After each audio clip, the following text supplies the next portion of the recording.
Halo Yud, selamat malam. Pasti udah pada makan semua dong ya. Nah, gimana kabarnya seminggu ini? Kira-kira pasti semua sehat-sehat ya. Nah, atau mungkin ada yang baru pulang kecapean. Nah, aku yakin nih hari ini Tuhan sadarkan kita semua, terutama buat yang capek-capek nih. Nah, sebelum kita mulai acara kita hari ini, kita doa dulu yuk.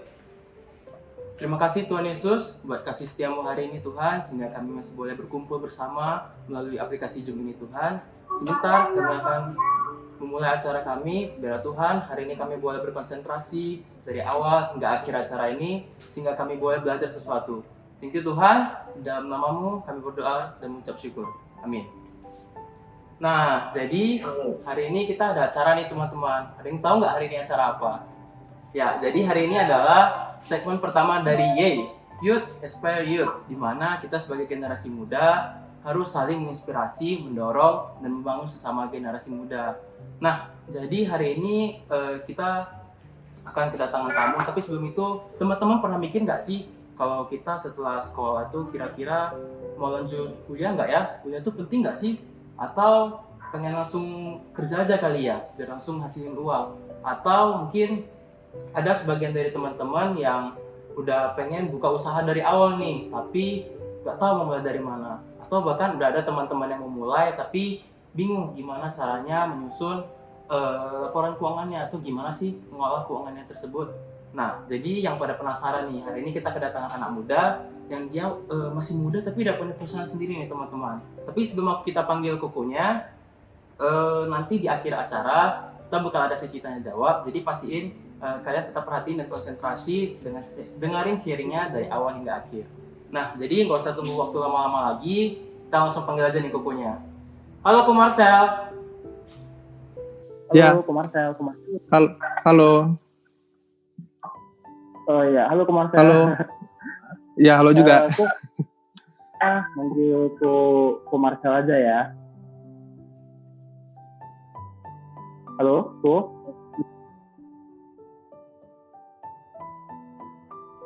Oke, jadi ini aku manggil Ko Marcel aja ya, Ko Marcel. Ya boleh, panggil Marcel juga. Oke, nah, yang penting jangan Aceh aja. Oke. Oke, Ko Marcel. Gimana kabarnya Ko? Puji Tuhan baik. Oke, aku juga baik Koko. Nah, jadi Koko, Koko boleh nggak sih kenalin diri nih ke teman-teman youth ya? Cerita singkat tentang Koko ke teman-teman mereka. Mungkin namanya boleh atau dari mana, umurnya juga boleh sekalian. Oh, boleh. Ya, big thanks ya untuk tim yang melayani malam ini. Terima kasih juga yang udah join Zoom. Hari ini aku sungguh bersuka cita. Ya, perkenalkan nama aku Marcelo. Umur aku saat ini 20 tahun. Kebetulan aku ada mendirikan sebuah perusahaan sejak 2018. Ya, aku sedikit agak kurang di pendidikan karena harus berhenti sekolah di 2016 lalu. Tapi aku melamar kerja, sempat ada kerja jadi sales nugget. Kemudian aku ada ngikut paket C sehingga aku bisa kuliah, tapi aku terkendala di waktu karena kebetulan saat ini aku ada memiliki perusahaan yang bergerak di bidang konstruksi serta penimbunan jalan dan pembukaan lahan. Ya, jadi sehingga aku sudah sempat kuliah 1 tahun dan aku berhenti kuliah. Ya saat ini saya fokus dengan apa yang ingin saya capai gitu. Ya, sekian dari saya. Oke, di perusahaan bagian konstruksi tadi aku ya. Iya betul, di bidang kontraktor. Oh, jadi sesuai dengan topik kita hari ini aku building life while building house. Nah, ini kan erat kaitannya nih ya sama pendidikan, sama pekerjaan nih. Nah, jadi kalau menurut Koko nih sebenarnya pendidikan itu penting nggak sih? Ya, pendidikan penting, terutama ketika kita dari playgroup sampai dengan kuliah. Saya yakin semua yang di sini pasti sudah, mungkin ada yang masih sekolah, ada yang masih SMP, SMA ataupun sudah selesai sekolah. Tentunya pendidikan yang terutama yang sangat penting itu dari playgroup sampai dengan SMA. Kemudian ada yang bertanya, mengapa kuliah itu tidak penting? Ya, kuliah itu tidak penting itu dikarenakan kuliahnya mahal, buang-buang waktu, kemudian sering tidak relevan dengan dunia kerja. Ada yang mengambil jurusan ekonomi tetapi dia bekerja di kantor hukum. Kemudian ada yang bekerja jurusan hukum tetapi dia bekerja sebagai administrasi. Jadi kuliah itu tidak penting buat kamu yang hanya sekedar ingin mendapatkan gelar atau kamu tidak memiliki tujuan. Ketika kamu berkuliah, kamu harus memiliki tujuan. Anda harus mempelajari sesuatu yang ada hubungannya dengan apa yang mau kamu capai. Seperti kamu ingin menjadi pengacara, tentu kamu harus kuliah. Kamu memiliki tujuan. Kamu ingin menjadi seorang dokter, kamu ingin menjadi seorang notaris, itu penting. Kamu harus kuliah, karena tanpa kuliah kamu tidak mungkin bisa mengambil di bidang itu. Kan tadi pendidikan itu berarti penting ya menurut Koko ya. Ya pasti menurut saya juga penting ya. Pendidikan itu nggak cuma internal aja, tapi dari eksternal juga perlu. Nah, jadi kalau di kan pendidikan ini kan kayak teorinya, terus kita perlu prakteknya ya, mungkin kerja. Menurut Koko, pendidikan sama pengalaman mana sih yang lebih penting? Oh iya, jadi pendidikan dengan pengalaman ini sama-sama pentingnya. Ketika kamu memiliki pendidikan, tentu kamu harus memiliki pengalaman juga. Contohnya seperti kamu ingin menjadi seorang pengacara, tentu kamu harus memiliki pendidikan, kamu memiliki titel, sehingga kamu bisa action gitu. Kamu harus memiliki pengalaman. Ketika kamu memiliki pendidikan, kamu juga harus memiliki pengalaman. Karena dalam kuliah itu biasanya yang diajarkan itu lurus. Kita tidak diajarkan bagaimana ketika kita menghadapi suatu masalah, hal-hal tentu yang saya yakin gitu pasti tidak ada diajarkan di kuliah. Tentunya pendidikan dengan pengalaman itu sama-sama pentingnya. Bagaimana kalau saya hanya bisa fokus di pendidikan saja? Ya itu tidak masalah. Ketika mungkin saat ini kamu dalam tekanan kuliah, kamu harus fokus di kuliah. Setelah kuliah kamu menang satu langkah lebih awal. Kamu memiliki pendidikan. Tentunya dengan ilmu yang kamu miliki, kamu bisa mencari pengalaman. Pengalamannya dengan ilmu yang sudah kamu miliki. Bagaimana jika saat ini kamu memutuskan, oh saya tidak mau kuliah karena sebelumnya kamu tidak memiliki tujuan. Aku tidak tahu nih, aku tidak mau sekedar mendapatkan titel saja. Jadi mungkin kamu lebih memilih untuk langsung mencari pengalaman. Itu juga kamu cari di pengalaman, mungkin kamu suka dengan bidang tertentu, kamu memiliki pengalaman di bidang itu. Misalnya kamu ingin menjadi seorang pengacara, bisa nggak ya saya mengambil pendidikan itu lagi? Tentu saja bisa. Tapi kan ketika seseorang yang tidak kuliah itu biasanya mencari di pengalaman mungkin seperti jual beli barang atau membuka suatu bisnis-bisnis yang lainnya yang tidak memerlukan titel. Dari sana dengan pengalaman yang dia miliki, dia mencari pengetahuan, akhirnya dia memperbesarkan usahanya. Jadi intinya pengalaman sama pendidikan itu penting. Jadi ketika ada beberapa profesi yang diharuskan kamu harus memiliki pendidikan dulu. Dokter, pengacara, dosen, itu kamu harus memiliki pendidikan dulu. Benar-benar. Berarti pendidikan sama pengalaman ini sejalan aku ya, sama-sama penting. Iya, betul. Oke, nah aku lanjutin lagi ke tingkat yang lebih tinggi nih aku. Nah, andai kata nih buat kita teman-teman yang ini udah mulai kerja sambil kuliah nih ya. Kan pas otomatis ketika kerja ada masuk income nih aku ya. Nah, menurut Koko sendiri tips untuk mengelola keuangan buat kita-kita yang masih yuk ini kira-kira aku boleh bagi nggak tipsnya? Oh ya bisa. Jadi saya akan share 4 tips ya dalam mengelola keuangan. Yang pertama itu diri kamu sendiri. Kenapa saya bilang diri kamu sendiri? Kamu harus mengolah keuangan kamu itu. Bagaimana keuangan yang kamu dapatkan itu bisa menutupi kebutuhan kamu dulu. Setelah kamu berhasil menutupi kebutuhan kamu, yang keduanya kamu harus hemat. Dengan kebutuhan yang kamu miliki sekarang, bagaimana kamu sisihkan untuk kamu tabung. Ketika sudah kamu tabung kewajiban kamu tetap harus kamu bayar. Ya, setelah kamu sudah bisa menabung, kita masuk ke poin ketiga. Kamu masuk poin ketiga ini kamu harus membedakan keuangan usaha dan keuangan pribadi. Untuk entrepreneur pemula, ya untuk keuangan, kenapa saya bilang keuangan pribadi dengan keuangan usaha itu harus dibedakan? Dikarenakan kamu harus mengetahui dari keuangan pribadi kamu dengan keuangan usaha kamu itu kamu harus teliti. Ketika kamu dalam keuangan usaha itu bagaimana kamu lihat pengeluaran apa saja yang harus dikeluarkan. Kamu harus mengetahui apakah pengeluaran itu lebih banyak dibanding pengeluaran. Kemudian keuangan pribadi. Kamu harus melihat keuangan pribadi itu apakah anggaran yang aku terima ini dari keuangan pribadi aku ini apakah melebihi ya, berbeban lebih ya dari yang aku terima. Jadi ketika kita membedakan keuangan bisnis dengan keuangan pribadi, dari mana sih keuangan pribadi aku? Karena aku kan hanya memiliki bisnis ini. Ya tentu saja dengan kamu memiliki keuangan usaha, kamu bisa menganggarkan berapa persen, apakah kamu digaji, karena usaha yang kamu buka itu adalah merupakan pribadi lain. Dia ingin berkembang juga. Jadi kita masuk ke poin nomor 4. Jadi poin nomor 4 ini kamu harus fokus. Kamu harus fokus membangun usaha, membesarkan usaha kamu. Jadi dengan saya sampaikan tadi, kamu membedakan keuangan pribadi dan keuangan usaha kamu digaji oleh usaha kamu sendiri. Kemudian ada profit ataupun ada kelebihan dana dari hasil usaha kamu itu adalah milik usaha kamu karena dia pantas juga untuk berkembang menjadi lebih besar lagi. Oke, nah jadi Ko Marcelo hari ini udah bagi tips ya buat kita ya. Yang pertama tuh penting ya untuk diri sendiri dulu. Jadi kita harus penuhi dulu, kita harus bayar dulu kewajiban yang memang benar-benar harus dipenuhi terlebih dahulu. Nah untuk lebihnya ya sisihkan ke tabungan. Dan terus Ko Marcelo juga langsung bagi ya tadi dia tips mengelola keuangan untuk para youth yang udah mulai entrepreneur duluan nih. Jadi tetap dipisah dan tetap dilihat ya masing-masing lah untuk gimana keuangannya, pemasukannya dan pengeluarannya. Terus untuk yang keempat tadi fokus ya. Nah tapi fokus berarti niat dan tekad ya. Tetap harus niat untuk nyimpan duitnya. Ya betul. Dengan fokus kamu harus giat, kamu harus capai apa yang kamu inginkan. Selagi itu positif. Positif, oke. Nah sebelum dilanjut nih, teman-teman yang pengen nanya sama Ko Marcelo nih kira-kira seputaran tentang pendidikan atau tentang keuangan. Nah teman-teman boleh chat langsung di grup WhatsApp tadi tempat link Zoom-nya dibagiin. Jadi buat teman-teman yang mau nanya, boleh dituangkan ke sana semua pertanyaannya. Nanti buat setelah disortir kita bakal tanya langsung ke Ko Marcelo-nya.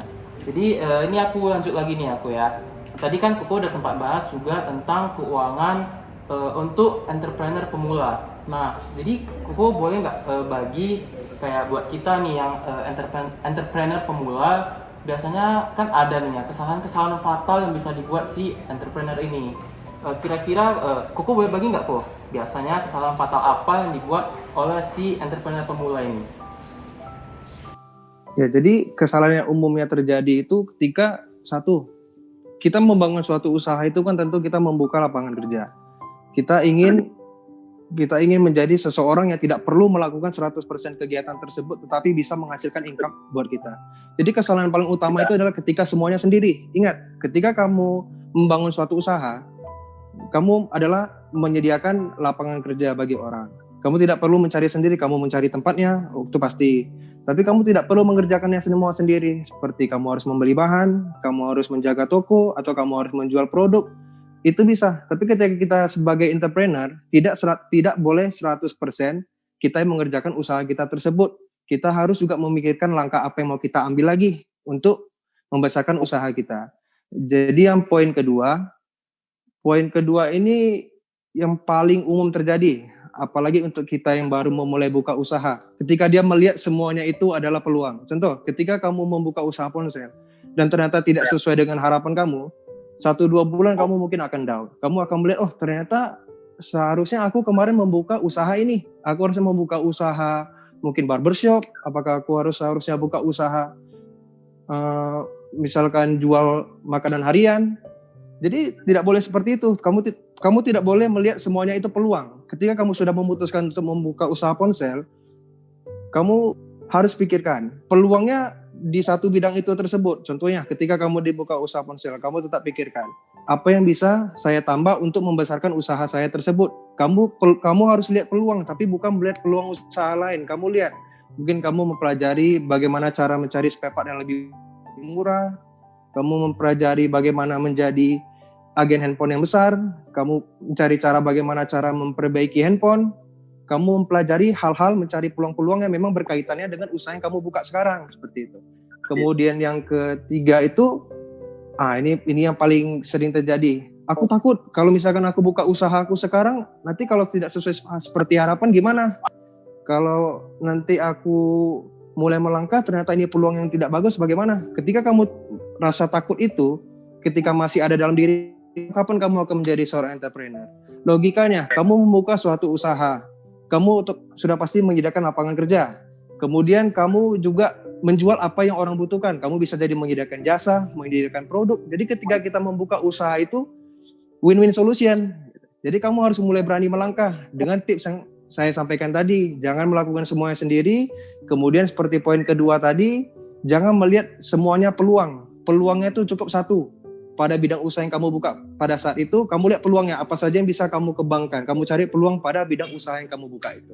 Ya seperti itu. Wah, oke. Wah, ini buat teman-teman nih tipsnya bener-bener wah ya, terutama poin kedua nih. Karena kebanyakan anak muda itu kan udah mulai terus dia kalau misalnya udah kebanyakan labil ya. Dia bakal lihat kayak, ih harusnya aku kemarin buka usaha itu aja kali ya, lebih rame. Kebanyakan bakal labil kayak gitu ya. Dan ini bener-bener kayak beneran cari peluang di bisnis yang udah kita buka duluan ya, Ku ya. Dan di poin ketiga juga berarti jangan terlalu expect atau takut dengan udah entrepreneur yang udah duluan kita buka ya. Oke. Nah, ini aku lanjut lagi nih aku ya. Jadi kan untuk para pembisnisnya aku ya, goalnya itu kan pasti kebanyakan pengennya profit yang banyak-banyak nih, income-nya banyak-banyak. Terus akhirnya mereka kan jadi salah fokus ya, salah fokusnya ke uangnya itu. Nah akhirnya kan jadinya kayak pemahaman yang salah tentang si uang tadi. Nah pandangan Koko nih, menurut Koko tentang pemahaman yang salah tentang si uang tadi itu gimana nih? Jadi pemahaman yang salah tentang uang ini umumnya seperti ini. Itu terjadi pada entrepreneur yang masih baru pemula, kemudian pada karyawan yang masyarakat memiliki gaji UMR. Ketika dia dalam posisi seperti itu, dia akan memikirkan kalau uang itu bukan segala-galanya. Ketika dia baru memulai buka usaha, mungkin dengan dana yang sudah dia tabung, dia gagal, oh ternyata uang memang bukan segala-galanya. Ketika menghadapi suatu beban atau suatu tekanan, akhirnya dia mundur, dia memutuskan untuk menjadi karyawan kembali. Nggak bisa kita pungkiri kalau kita hidup di dunia ini, uang itu merupakan segala-galanya. Dikatakan segala-galanya juga tidak sepenuhnya 100%.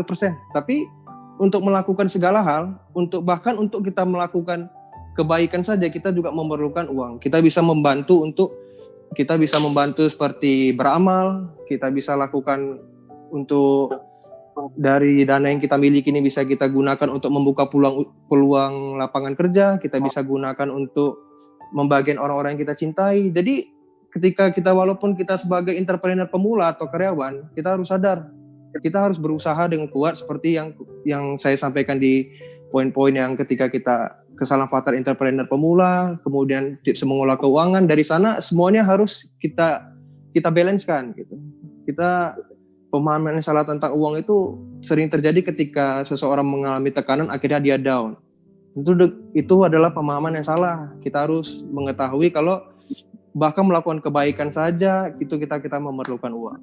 Karena untuk kita hidup di dunia ini, tentunya kita pasti memerlukan uang. Seperti yang saya sampaikan tadi, untuk pulang usaha, untuk membahagiakan keluarga kita, mungkin untuk menyekolahkan adik kita atau membantu keluarga kita yang membutuhkan, itu semuanya perlu. Jadi pemahaman yang salah ini harus kita hilangkan. Kita harus berusaha gimana kita dengan kita hidup di dunia ini, tentunya juga kita harus jangan sampai menyalahgunakan uang tersebut, karena uang itu sifatnya netral. Kita gunakan untuk kebaikan, dia ikut. Kita gunakan untuk kejahatan, dan dia akan ikut juga. Tapi ketika kita gunakan untuk kebaikan, memang kita gunakan untuk sesama, kita tuh Koko yakin dengan campur tangan Tuhan itu pada posisi tertentu kita akan bangkit gitu. Ketika kita dalam posisi dipercaya oleh Tuhan untuk mengelola keuangan di tingkat 20%, Tuhan akan melihat seperti apa kita mengelola keuangan kita. Kemudian ketika Tuhan menaikkan menjadi 40% dan seterusnya, Tuhan akan terus melihat seperti apa potensi kita gitu dalam menggunakan uang tersebut. Itulah kenapa kita tentunya harus mengikut sertakan Tuhan dalam setiap kegiatan atau hal-hal yang kita ingin capai. Semuanya kita tentu harus percaya dan yakin kepada Tuhan, itu yang paling penting. Jadi sehingga pemahaman yang salah itu, walaupun uang ada merupakan segala-galanya di bumi, kita memerlukan segalanya, uang diperlukan untuk di bumi ini, tetapi ketika kita mencampur tangankan Tuhan, ya saya yakin uang itu akan kita pergunakan untuk kebaikan. Oke. Seperti itu. Nah, berarti sifat keuangan itu netral ya. Jadi bisa ngikut yang baik, terus bisa ngikut yang jahat juga. Oke, nah tapi juga tadi pesannya ya, jangan lupa libatkan Tuhan ketika kita mengembangkan potensi yang dikasih sama Tuhan. Oke, nah aku lanjut lagi nih kok pertanyaan dari Teguh yang terakhir nih.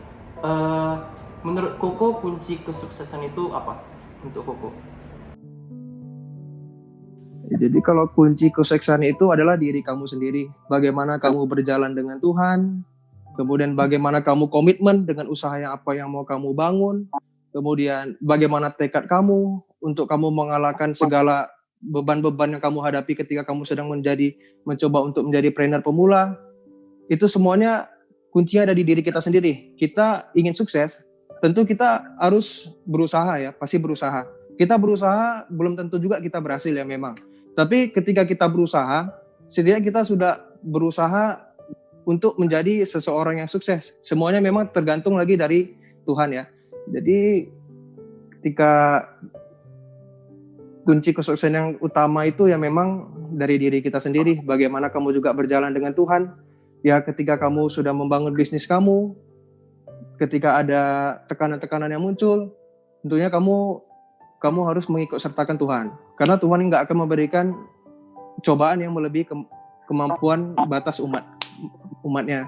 Jadi saya untuk firman yang menguatkan saya itu ada di Filipi 4 ayat 13. Jadi di sana tuh tertulis segala sesuatu yang kamu hadapi ketika kamu berjalan daripadaku, tentu Tuhan akan memberikan power untuk kamu gitu. Dan juga untuk mengenai pencobaan-pencobaan yang tidak akan melebihi batas manusia itu juga tertulis di kitab suci kita. Itu ada di 1 Korintus 10 ayat 13. Jadi ketika kita sudah membangun usaha kita menghadapi segala sesuatu itu kita nggak akan takut lagi karena sudah dijanjikan oleh Tuhan. Kalau Tuhan tuh nggak akan memberikan kita cobaan melebihi batas kemampuan kita. Dan juga segala sesuatu tekanan-tekanan yang ada itu Tuhan yang akan memberikan kita kekuatan. Kenapa seperti itu? Karena ketika kita membangun usaha dan itu sifatnya tidak merugikan dan kita memang ingin membuka lapangan kerja, kita berhasil juga untuk membagian orang di sekitar kita, tidak ada alasan gitu, tidak ada alasan untuk kita itu gagal. Karena semuanya itu tergantung pada Tuhan lagi. Yang pasti kunci kesuksesan itu pada intinya diri kita sendiri, bagaimana kita berjalan dengan Tuhan. Ya seperti itu. Oke, jadi kuncinya itu tadi dari diri kita sendiri ya buat teman-teman ya, dan jangan lupa tetap libatkan Tuhan di setiap perjalanannya kita. Nah jadi ini tadi mewakili pertanyaan terakhir dari Teguh nih untuk Koko. Nah jadi ini kita bakal buka sesi tanya jawab ya. Jadi mungkin teman-teman tadi yang udah ada nanya dan tulis ke tempat grup WA tadi, kita bakal tanya ke komersilnya langsung. Untuk sesi tanya jawab ya, Ko ya. Oke.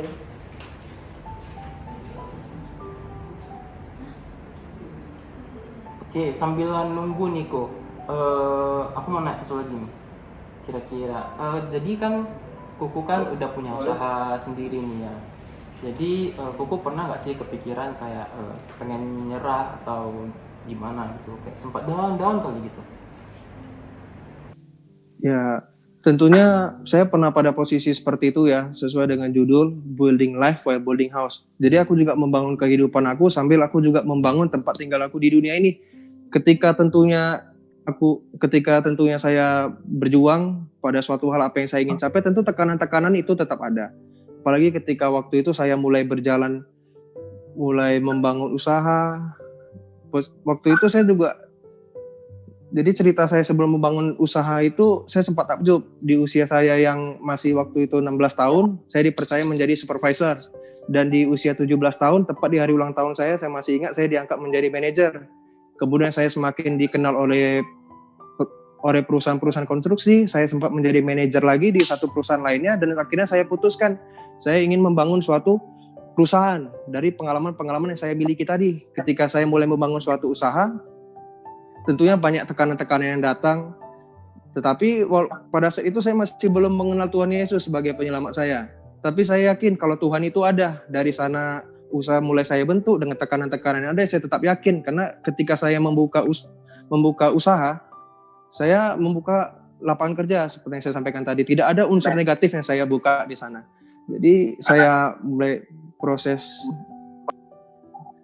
mulai membangun usaha, berjalan waktu ke waktu, mulai mengenal Tuhan Yesus ya sampai hari ini ya puji Tuhan usaha yang saya bangun masih berjalan sampai saat ini, dan puji Tuhan ya memang ada langkah-langkah yang memang di tahun ini ada hal-hal baru yang perusahaan saya bisa semakin berkembang lagi daripada tahun lalu. Tekanan tetap ada, pasti bagaimana kita menghadapinya dan kita berjalan dengan Tuhan untuk menghadapi itu. Seperti itu. Tekanan tetap ada, tapi bergantung lagi dengan gimana kita berjalan sama Tuhan ya. Nah, ini pertanyaannya Iya. udah ada nih ya. Oke, jadi ini ada yang nanya nih Ko. Pertanyaan pertama. Menurut Koko, perbedaan antara pengusaha dengan seorang entrepreneur? Pengusaha dengan entrepreneur ya. Hmm. Jadi kalau untuk pengusaha itu kan entrepreneur. Pebisnis berarti mungkin. Ya. Mungkin maksud mereka nih yang melakukan bisnis biasa mungkin dengan bedanya dengan entrepreneur. Oh, seperti itu. Oke. Jadi untuk seorang pengusaha itu, bisa kalau sudah tipikal sudah dikatakan pengusaha itu dia memang untuk waktu ruang geraknya itu hanya sekitar 10%. Karena kalau untuk entrepreneur itu biasanya untuk lebih ke UMKM, usaha menengah atau yang mungkin jual beli barang, kemudian dia mulai berusaha mengembangkan bisnisnya. Sedangkan kalau pengusaha itu seperti perusahaan yang sudah besar dan memang waktu untuk dia terlibat dalam pekerjaan dia itu hanya kecil ya, sekitar 10% dan sampai 20%. Seperti itu. Oke, berarti menurut Koko perbedaan antara pengusaha dengan entrepreneurnya itu dari segi juga presentasi hal yang mereka lakuin ya. Iya. Oke, terus kita lanjut ke pertanyaan kedua ya Ko. Ini ada yang nanya, jika usaha yang dijalankan dalam bentuk tim dari awal, gimana sih caranya untuk mempertahankan visi misi yang sama untuk jangka waktu yang lebih panjang? Jadi ini mereka nanyanya udah satu tim, terus gimana caranya biar bisa mempertahankan visi misinya mereka itu untuk jangka waktu yang panjang? Oke, jadi ketika kamu memutuskan untuk membangun tim tersebut dengan suatu hal yang mau kamu kerjakan, tentunya sudah ada kepercayaan di antara orang-orang yang ada dalam tim tersebut. Jadi bagaimana cara mempertahankan untuk ke depannya? Ya tentunya kalau untuk sifatnya dalam bisnis ini terutama uang itu sih ya. Jadi untuk menjaganya itu kita harus tetap transparan. Dan biasanya yang paling sering terjadi itu adalah ketika pendapatnya sering berbeda pendapat. Ketika kita berbeda pendapat itu kita harus memang sama-sama kita rubuhkan kembali mana yang memang keputusan yang terbaik. Kita harus memikirkan 360 derajat. Terkadang ketika orang mengambil suatu keputusan itu hanya emosi sesaat. Jadi visi dan misi yang sudah dibuat itu ketika sudah berjalan, dia memiliki beberapa orang di dalamnya, itu memang ketika ada keperbedaan pendapat itu harus dirumbukan betul-betul 360 derajat. Karena sampai dengan saat ini ya Koko juga, saya juga ada membangun perusahaan pribadi, tapi saya juga ada memiliki perusahaan rekan. Saat ini ada 3 perusahaan yang rekanan dengan saya. Memang kami bekerja untuk mengambil suatu proyek itu sebagai tim gitu, dan kami mengerjakannya sama-sama dengan bidang kami masing-masing. Jadi ketika ada yang mau kami kerjakan, tetap kami jaga betul. Kami memang diskusi 360 derajat. Memang waktu yang paling tepat untuk mengambil keputusan itu adalah memang take time ya. Kita harus cari waktu. Hari ini kita bahas, coba kita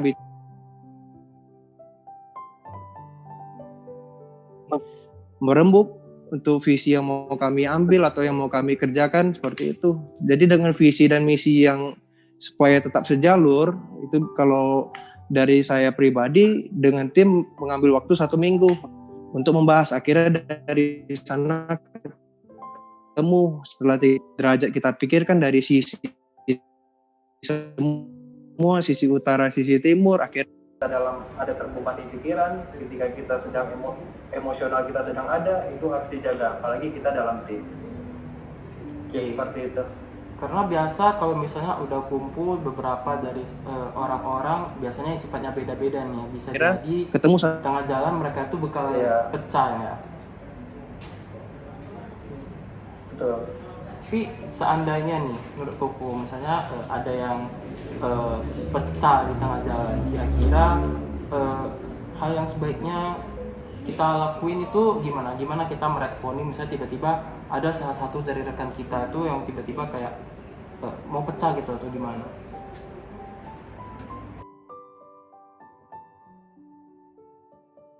harus ketahui apa penyebabnya dan unsur apa yang membuat dia itu ingin mundur. Tentu harus kita ketahui. Kebanyakan ketika kita membangun suatu usaha bersama teman itu tanpa ada alasan yang jelas mereka mundur. Sedangkan itu yang membuat dia mundur itu hanya emosional sesaat, mungkin ada rasa iri sesaat, atau mungkin si A kurang dalam bidang ini, ternyata terutama yang paling berbahaya ketika kita berjalan tim itu, kita merasa seperti ini, kalau bukan karena aku nggak akan perusahaan ini jalan, atau nggak akan usaha ini jalan. Itu paling pantang, itu paling tidak boleh kalau kita memang berjalan dengan tim. Ketika kita berjalan dalam tim itu kita harus tulus. Tapi ketika kita menghadapi teman yang memang ada tiba-tiba mundur di tengah jalan, kita harus tahu betul penyebabnya apa, kita harus bicarakan kembali. Karena ketika kita sudah putuskan untuk berjalan dengan dia sejak awal, berarti memang kita memiliki kepercayaan atau kekompakan dengan dia. Jadi tentu kita harus tanya, memang penyebabnya harus kita tanya 100%. Jika memang bisa kita terima, memang masuk akal, berarti perjalanan kita hanya sampai sini saja. Tetapi ketika memang keputusan dia mundur itu tidak jelas dan memang hanya emosional sesaat, kita harus diskusikan kembali. Karena ketika kita sudah memutuskan untuk berjalan bersama dengan teman-teman kita dalam satu tim, pastinya awalnya sudah ada kepercayaan antara sesama. Jadi sayang sekali kalau dengan alasan yang tidak jelas kita harus berpisah gitu. Seperti itu. Oke, berarti nggak lupa juga ya, kita harus kurangi rasa ego kita sendiri juga masing-masing ya, Ko ya. Iya, betul. Nah, ini pertanyaan terakhir nih, Ko. Tapi ini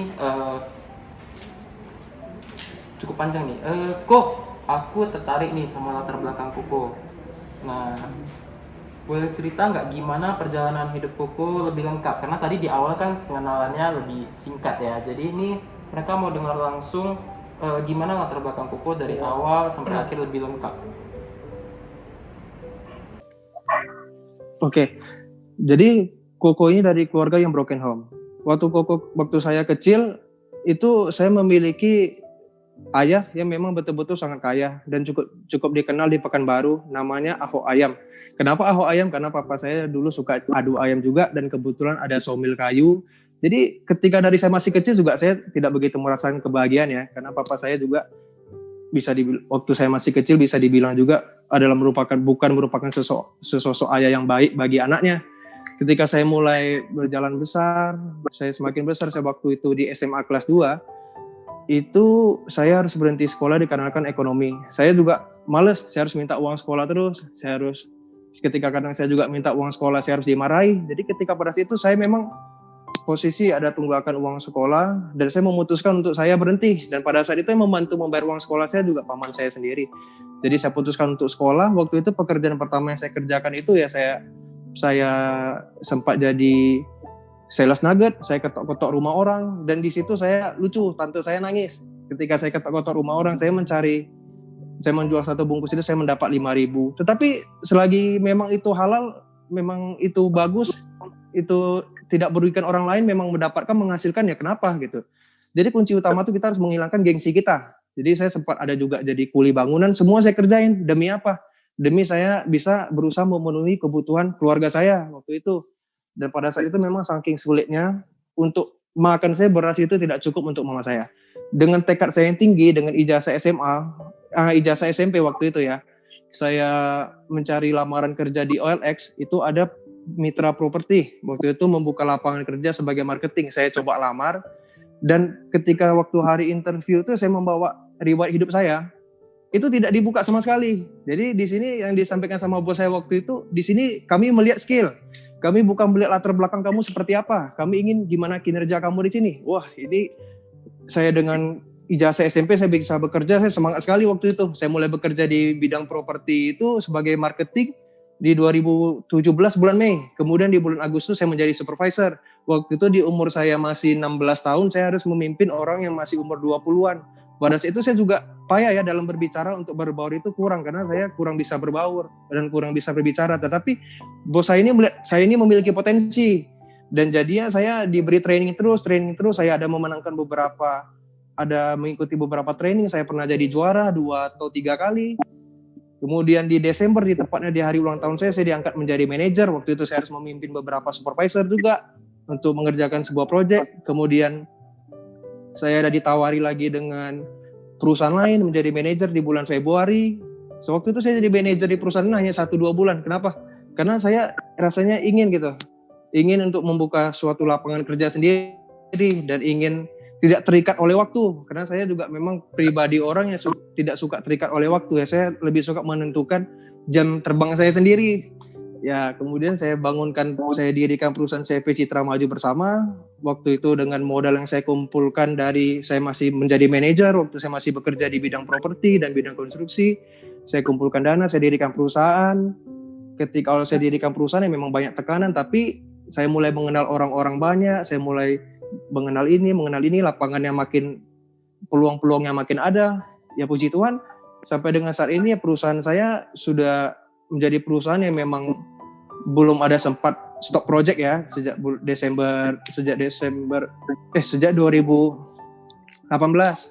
ya sampai saat ini ya puji Tuhan saya bisa menyediakan lapangan kerja. Kemudian saya ada memiliki beberapa rekanan perusahaan. Jadi untuk kegiatan saat ini, pada saat itu saya hanya mulai dari konstruksi, kemudian saya mulai belajar dari rekan-rekan, saya mulai mencari pengalaman bagaimana pembukaan lahan, penimbunan lahan. Ya sampai saat ini untuk penimbunan lahan masih saya kerjakan saat ini ada di Tembilahan, dan untuk pengadaan material ya ada di Jambi. Dan memang saya suka kerjaan seperti ini karena saya suka keluar kota, saya tidak suka hanya di ruangan saja, saya suka berbaur, saya suka berinteraksi. Dari awalnya saya tidak suka untuk berinteraksi karena waktu itu dari pekerjaan pertama yang saya dapatkan itu memang harus berinteraksi dengan orang banyak. Ya puji Tuhan saya sekarang jadi orang yang suka berinteraksi, karena kunci utama seorang entrepreneur itu dia tuh harus bisa berbaur, karena dari dia berbaur itu tentu dia akan ketika berkumpul atau bertemu dengan rekanan kerja atau dengan sesama teman bisnis lebih enak. Gak mungkin kalau kita jumpa tuh diam-diam aja, kaku, kita gak bisa berbicara kan. Jadi ya seperti itu jalan ceritanya. Dan waktu di 2017 saya memasuki usia 17 tahun, saya sempat ada mengurus paket C ya. Saya ada sempat ujian nasional dengan paket C, sempat bisa kuliah. Saya sempat ngambil jurusan hukum 1 tahun, sempat kuliah 2 semester. Saya ngambil kuliah malam, tetapi karena saya harus banyak keluar kota, memang pikiran itu pengen saya fokuskan untuk menambah pengalaman, menambah relasi lebih banyak. Jadi saya memutuskan waktu itu ketika masuk ke semester 3 saya berhenti kuliah. Karena waktu awal saya kerja memang saya tetap ingin mencari titel saya lagi ya. Setidaknya bisa menutupi ijazah pakai C, ada Marcelo SH gitu atau Marcelo SC. Tapi ketika sudah makin berjalan gini, rasa untuk kuliah sudah tidak ada lagi. Jadi lebih memikirkan bagaimana bisa mengembangkan usaha ini lagi, semakin mendirikan lapangan kerja yang lebih banyak lagi untuk orang-orang yang membutuhkan gitu. Karena kita nggak tahu ketika kita mulai buka suatu peluang, banyak orang yang menumpang hidup sama kita kan. Kunci kesuksesan seperti yang tadi disampaikan lagi, diri sendiri, bagaimana kita berjalan sama Tuhan. Itu lagi. Sekian. Berarti ini kita dapat tips lagi ya, kurangi gengsi, terus berbaur. Ya. Oke, nah tadi kan harusnya aku bilang pertanyaan terakhir ya, tapi ternyata nggak jadi terakhir nih karena teman-teman di sini pada penasaran ternyata. Nah, ini ada yang nanya lagi nih Koko pelayanan nggak di gereja? Ini Koko terakhir kali saya ada mendaftar ya, ada melayani. Sebelum ikut Servolution, sebelum mendaftar jadi gitar, ada beberapa pelayanan sudah saya ikuti. Mungkin jika saya diperlukan untuk bermain gitar di CG ini, saya ikut. Ketika saya diperlukan untuk ada bermain drama juga kemarin, di Desember kemarin, terakhir ada Servolution, saya daftar. Hari pertama saya bermain gitar, minggu depannya udah gak bisa ibadah lagi karena COVID-19. Jadi ya seperti Tuhan ada mengizinkan saya dulu untuk gimana rasa ingin pelayanan saya itu bisa saya rasakan pada saat itu. Dan sampai saat ini ya memang belum ada ibadah live lagi kan, masih online. Tapi memang saya ada daftar untuk pelayanan di gitar, dan itu tentu harus karena kita hidup untuk melayani Tuhan. Apapun ceritanya, Tuhan harus menjadi prioritas kita, karena semua apa yang ada pada saat kita diri ini semuanya adalah merupakan daripada Tuhan. Jangan pernah sekali-kali mengacukan Tuhan hanya karena kamu ingin lebih mementingkan dunia. Pada saat itu saya ada seperti ini. Waktu itu ada itu MSJ ya, MSJ kan seminggu sekali. Waktu itu posisi proyek saya sedang berjalan di Tembilahan. Jadi 1 minggu sekali. Waktu itu CG-nya di hari Rabu malam. Hari Selasa malam saya pulang ke Pekanbaru sampai subuh. Setelah MSJ, Rabu malamnya saya balik lagi ke Tembilahan. Jadi rasanya tuh saya melakukan itu tidak terpaksa gitu, karena keinginan saya mencari Tuhan itu ada. Jadi selama MSJ itu berlangsung selama 4 kali saya PP Tembilahan waktu itu. Selasa malam ke Pekanbaru, besok malamnya Rabu CG. Setelah selesai MSJ saya balik lagi ke Tembilahan, nyampe lagi di Tembilahan hari Kamis subuh. Jadi ketika kita memang menaruh hati kita sama Tuhan, itu ada yang menggerakkan hati kita, dan kita melakukan itu nggak boleh terpaksa. Kita harus selalu berusaha, apalagi iblisnya ada di sekitaran kita ya, dia selalu berusaha menjauhkan kita dari Tuhan. Jadi kita harus selalu yakin dengan Tuhan, harus selalu yakin. Pokoknya kalau ada suara yang mulai menolak kita untuk malas memuji Tuhan, kita nggak mau pelayanan, itu semua harus segera kita lawan ya. Jangan sampai kita nggak mau melayani Tuhan, jangan sampai Tuhan marah sama kita. Seperti itu. Oke, nah Koko berarti tadi pelayanannya di musik berarti ya, gitaris ya. Terus tadi Koko ada bahas CG ya. Koko ada ngelit di CG. Gimana? Koko ada ngelit di CG. Oh, saat ini kebetulan saya sebagai sponsor di CG AOG, sebagai sponsor.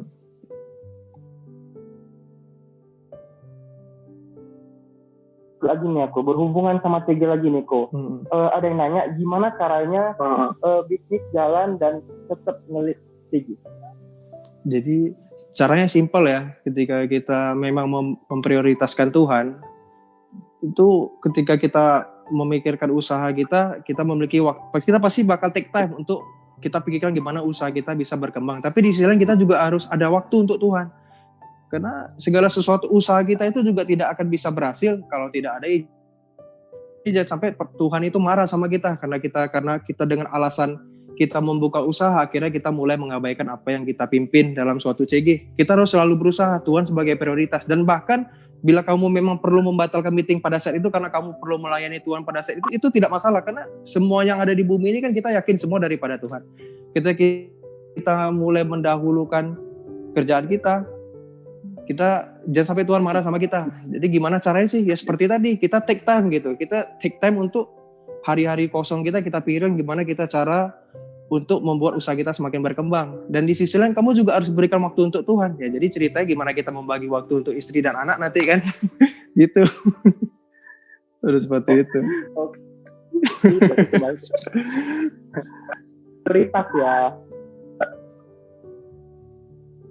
Aku lanjut lagi Niko. Kan tadi soal ngejalanin bisnis sambil ngelit CG ya, dan tadi Koko jawabnya juga prioritas.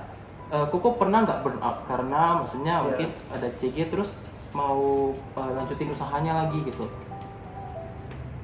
Kalau itu pernah, pasti kita ketika pada saat CG saya nggak bisa karena memang tuntutan kerjaan itu pasti. Tetapi yang penting hati kita tuh memang memprioritaskan Tuhan. Terkadang memang kita sudah memprioritaskan, tapi keadaan pada saat itu mungkin tidak mendukung ya. Ketika kita di posisi memang posisi kita secara tidak sengaja itu Tuhan pasti bisa maklumi. Tetapi gimana pun caranya kita harus memprioritaskan Tuhan terlebih dahulu. Tuhan pasti mengetahui mana hati yang sengaja dan mana hati yang tidak sengaja.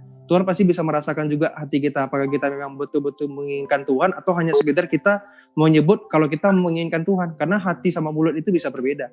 Tuhan pasti bisa merasakan gitu. Ketika di posisi kita tidak sengaja atau memang ada tuntutan pekerjaan pada saat itu yang harus kita jalani, memang tidak bisa terpending atau apa, memang posisinya itu mepet banget. Tuhan pasti tahu, kita cukup bicara aja sama Tuhan. Kita bicara dalam hati, ya Tuhan seperti ini, Tuhan ampuni aku. Pokoknya saya yakin Tuhan pasti mengetahui ya.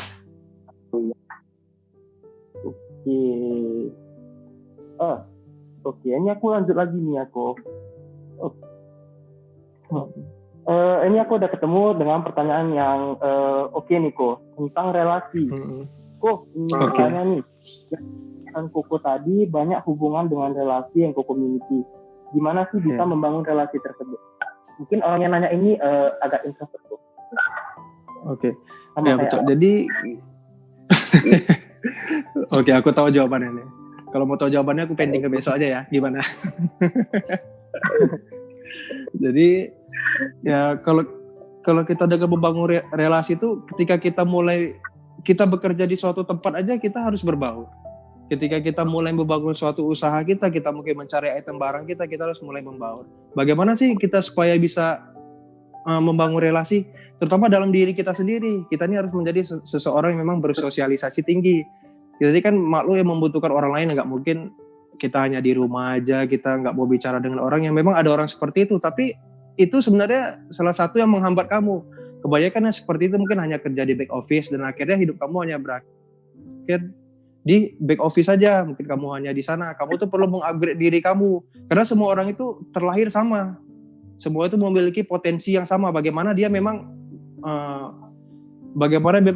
meniatkan diri dia itu untuk dia ingin bersosialisasi dan dia ingin membangun relasi. Ya caranya ketika saya tahu nih rasanya nih, ketika kita sebagai orang yang agak sulit bersosialisasi, ketika ada yang datang sama kita mulai bertanya itu pikiran kita tuh buntu. Dia ngomong ini kita semua bisa jawab ini. Rasanya di diri kita ini nggak seperti bisa tanya balik, tanya jawab atau kita basa-basi, nggak bisa. Jadi caranya itu kita harus mulai bisa gitu, mulai bertanya. Kita harus mulai bisa melatih diri kita basa-basi ya seperti apa. Dia nanya kita coba mulai menanya balik. Dia mulai menceritakan pekerjaan kita mulai coba. Dari sana diri kamu tuh akan mulai perlahan-lahan tuh akan seperti spontan ya. Ketika ada orang yang mengajak kamu berbicara itu kamu bisa mulai bersosialisasi. Jadi dengan seperti itu orang akan nyaman dengan kita juga. Karena ketika kita membangun relasi itu kita harus menjadi orang yang friendly. Kita harus bisa menjadi orang yang basa-basi. Kita harus bisa menjadi orang yang memang sebagai pendengar yang baik juga. Bukan berarti kita bersosialisasi kita yang berbicara terus, itu tidak bisa juga seperti itu. Kita harus bisa menjadi pendengar yang baik karena kita bersosialisasi. Bukan hanya kita yang mau didengarkan orang, tapi orang juga mau didengarkan oleh kita. Jadi dari sana tuh kamu akan mulai terbiasa bersosialisasi. Akhirnya kamu bertemu orang baru, kamu membangun usaha kamu mulai berbicara dengan orang-orang baru. Dari sana kita nggak tahu peluang-peluang itu. Karena itu banyak terjadi di saya. Saya mulai basa-basi, oh ternyata kamu di bidang ini ya. Nah, berarti kamu ada kenalan di sini. Berarti kamu bisa membantu saya di bagian ini. Saya memerlukan ini saat ini. Oh bisa. Saya ada kenalan seperti ini. Tapi ketika jumpa, nama kamu siapa? Saya Marcelo. Kita nggak tanya balik, langsung diam. Kita kesannya ya jutek gitu. Nggak bisa kita dong bangun relasi. Kita harus bisa jadi orang yang basa-basi. Tentunya kita bertanya juga. Apa yang ya mulai dari dia tanya apa, kita coba tanya balik. Memang itu prosesnya nggak cepat, tapi kamu harus latih itu. Dan saya yakin semuanya bisa, karena kita ini tercipta sama ya, hanya saja kebiasaan-kebiasaan kita buat itu seperti apa.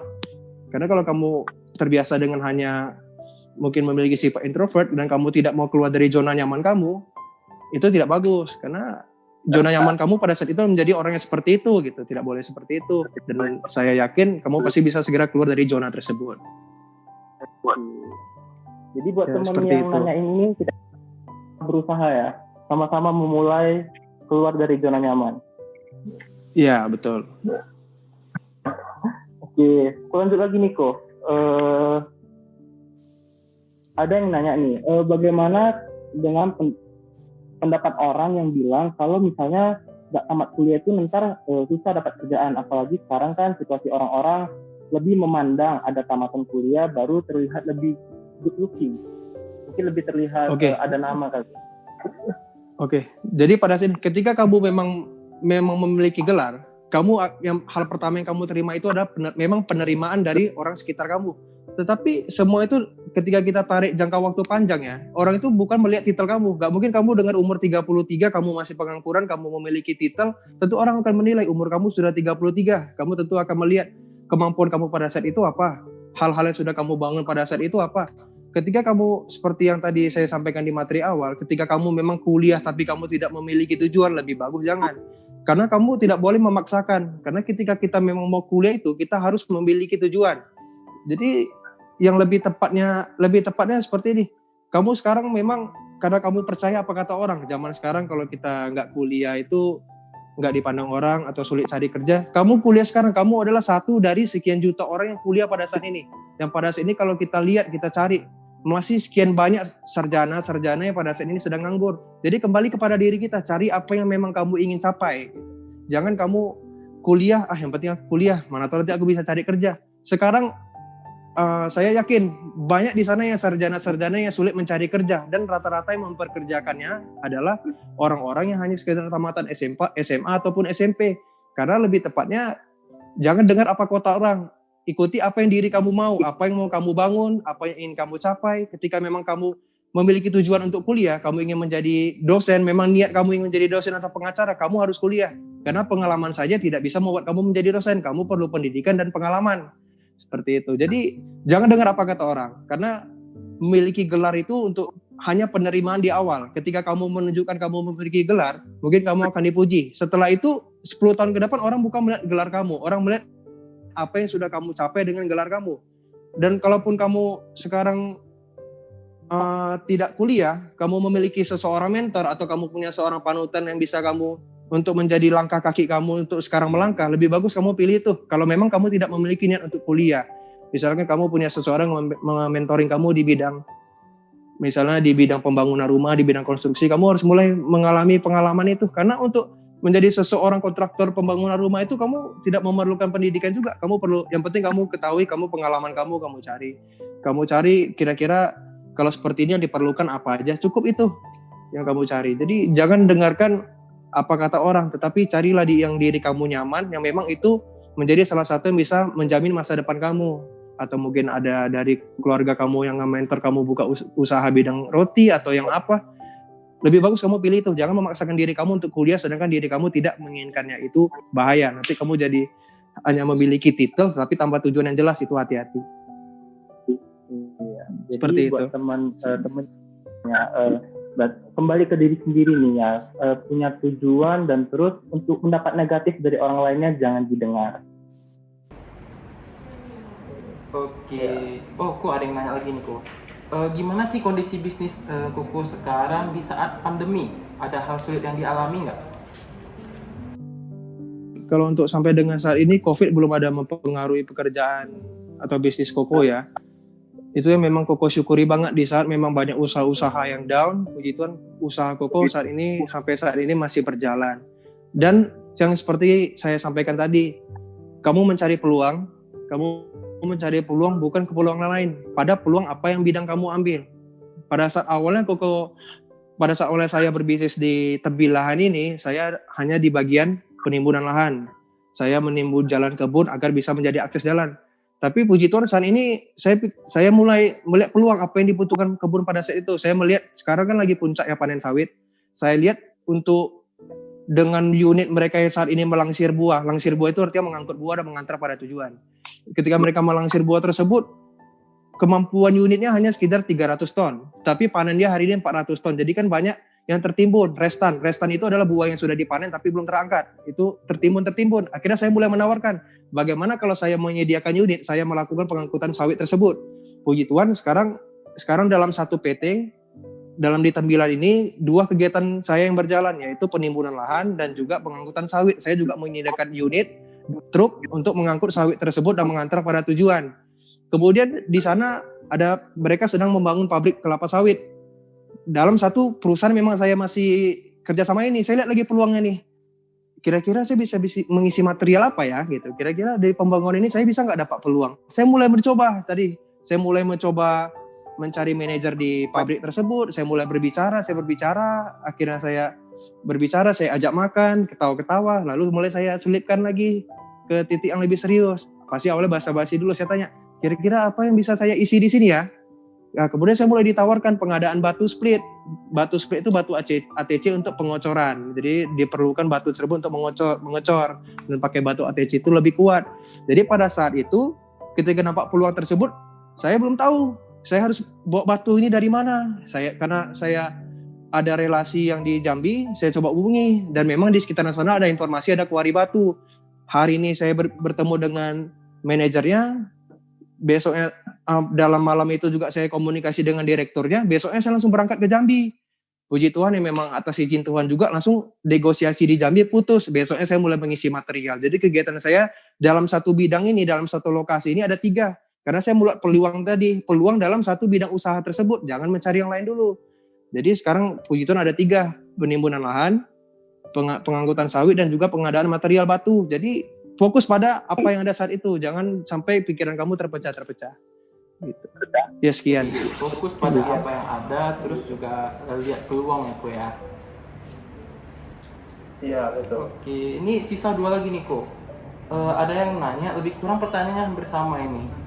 Ada yang nanya, dalam suatu usaha kan pasti ada gagal ya, kayak tadi yang Koko bilang juga. Nah, gimana caranya biar kita meskipun bagaimana kita bisa tetap mempertahankan usaha kita meskipun udah di kondisi hampir bangkrut? Jadi seperti ini. Dalam ini kamu tentu harus melibatkan Tuhan. Ketika kamu memang mengerjakan usaha kamu tersebut, memang niat kamu tulus untuk memang tentunya untuk misalnya mungkin saat ini kamu di usia 20-an, pasca sarjana atau pasca sekolah, kamu membangun suatu usaha untuk memang kamu gunakan dana tersebut memang untuk orang yang kamu sayangi. Niat kamu tulus dan kamu membuka usaha tersebut kan menyediakan lapangan kerja positif. Belum ada kita negatif ya. Jadi ketika datang seperti ini tekanan yang datang itu seperti sampai usaha kamu tuh diambang kebangkrutan, kamu harus yakin Tuhan itu berbicara, Tuhan itu punya rencana yang baik untuk kamu, karena kan sudah ada ditulis di 1 Korintus 10 ayat 13 atau 14. Di sana kan tulis tidak akan mencobai umatnya itu melebihi batas kemampuan umatnya. Jadi kamu harus yakin selagi memang hal yang kamu kerjakan itu positif, ketika terjadi datang tekanan atau masalah-masalah dan bahkan diambang kebangkrutan, kamu coba pikir dengan jernih, kamu berdoa, kamu pikir. Kamu tentu harus libatkan Tuhan, karena terkadang kita mungkin di posisi seperti itu kita mikir ya, kita nggak terpikir Tuhan lagi pada saat itu. Aduh, kenapa sih Tuhan tega bikin usahaku seperti ini? Kenapa sih Tuhan tega? Aku padahal kan niat aku baik, aku nggak ada niat jahat dan lain-lain. Gak bisa dipungkiri, kita yang hidup ini semua pasti akan dapat cobaan, dan Koko pernah mengalami di masa itu juga. Tapi usahakan take time. Kamu cari waktu gimana kamu bisa menetralkan pikiran kamu berpikir dengan tenang, pasti ada jalannya. Karena kamu harus yakin, dan kita semua harus yakin, ketika kita membangun suatu usaha itu memang niatnya baik dan tidak ada niat negatif ya, nggak ada alasan untuk kita itu gagal. Dan semuanya tentunya ketika ada yang nanya gini, aku sudah berusaha menyediakan lapangan kerja, aku sudah berusaha seperti ini, kenapa usaha aku masih belum berhasil? Sedangkan di dalam Alkitabnya tertulis, Tuhan janji kepada, saya lupa waktu itu ceritanya seperti apa, dan Tuhan itu mewujudkan janjinya itu setelah 40 tahun kemudian. Gitu. Jadi kita nggak bisa, karena Tuhan itu bukan seseorang yang ketika kita berbuat baik, Tuhan harus bayar kita. Tidak seperti itu. Gimana caranya ketika kita masih hidup, kita berusaha, kita selagi kita bisa berusaha semaksimal kita take time, kita cari waktu tenang, dan kita ngambil keputusan, kita lihat dari masalah yang ada ini, kita cari jalan keluarnya. Karena saya yakin, sejauh ini saya juga pernah ada di posisi yang memang nggak sesuai dengan harapan, kita cari solusinya. Karena mengeluh atau menyesali yang telah terjadi itu tidak akan memperbaiki masalah pada saat itu. Kamu harus cari, kamu pikirkan solusinya, pikirkan dengan tenang. Terutama kamu harus berdoa, karena kamu harus berusaha berdoa, karena saya yakin semuanya itu pasti ada campur tangan Tuhan. Karena sampai saat ini saya juga selalu berusaha seperti itu. Ketika ada di posisi tidak sesuai dengan harapan, saya ada sedikit kecewa, tapi itu adalah bisikan iblis. Kamu harus yakin gitu. Kamu harus yakin juga sama Tuhan. Kamu harus yakin karena semuanya itu milik Tuhan. Apa yang kamu kerjakan itu semua pasti dari Tuhan. Kalau saya adalah orang yang memang betul-betul percaya kalau semuanya itu daripada Tuhan. Makanya ketika saya di posisi tertentu, saya sampai dengan sekarang puji Tuhan tidak ada melakukan hal yang melenceng, karena saya takut gitu. Ketika saya melenceng dikit, efeknya pasti besar untuk saya, karena sudah saya lihat. Contohnya rata-rata orang di sekitar saya memang kurang ajar sama orang tua, atau contohnya tidak mempergunakan apa yang dia miliki pada saat itu, hancur. Itu terjadi kisah nyata pada hidup saya. Papa saya salah satu orang yang terkenal juga di Pekanbaru waktu itu, pengolahan kayu semua, tapi memang betul-betul bangkrut sampai untuk beli beras saja nggak ada gitu. Dan harus aku yang memang pada saat itu membiayai keluarga. Tapi gimana pun kalau mungkin kamu ada orang tua papa kamu yang pada seperti itu, percayalah, sebenci-bencinya kamu ketika papa kamu sudah pergi nanti, kamu akan sedih. Yakin, karena saya sendiri ngalamin itu. Dan bahkan sebelum kepergian papa, ya puji Tuhan saya memang sudah bisa menghapus semua bekas luka itu. Karena gimana pun kita tuh terlahirkan dari adanya ayah kita juga. Jadi apapun kondisi kita itu tetap disyukuri, karena kita yang terlahir itu tentunya sudah ada istilahnya keadaan masing-masing dengan menghadapi masalah yang masing-masing, dengan cobaan yang masing-masing, dan bahkan kesuksesan masing-masing.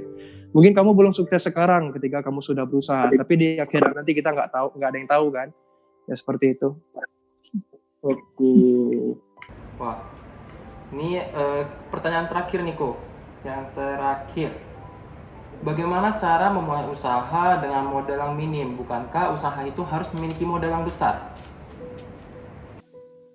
Ya tentunya kembali ke melihat peluang lagi. Karena seperti yang saya sampaikan tadi, ketika kamu sudah bisa menutupi kebutuhan kamu, entah dari gaji atau dari usaha yang kamu miliki, ada sisa dananya, kamu tabung. Kita tidak akan pernah tahu dari dana yang kamu miliki, misalnya 5 juta, itu bisa menjadi 5,5 dan bahkan menjadi 6 juta.